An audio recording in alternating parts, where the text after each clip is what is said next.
Hey everyone, Lucas with Great Lakes Boats and Brokerage, Parma Marine and Extreme Boats here in the US. Just wrapping up the sale of the 645 center console by Extreme. The owner had us install some optional equipment that we offer on all these Extremes.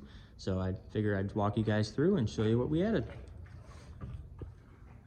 Starting on the T-top, we added a Lowrance Halo 20 radar with a fold down light. All ties into our Lowrance HGS 12 display screen.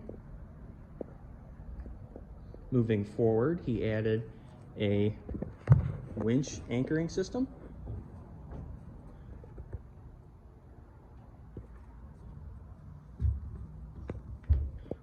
We also added a 30 amp shore power system with 30 amp plug at the transom, full breaker panel, 110 outlet. Also added a porta potty.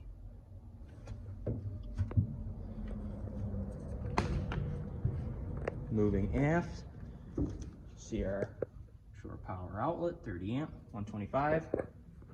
We did also upgraded the 200 Pro-XS with a fully isolated battery charging system, solely dedicated for our electronics. And he also added a 99 ProKicker. Again, Lucas with Great Lakes Boats and Brokerage, Parma Marine and Extreme Boats, just showing you some of the optional equipment that can be added to your Extreme boat. If you have any questions, please give me a call at 440-915-8995. Again, 440-915-8995. Thanks guys, and we'll see you on the water.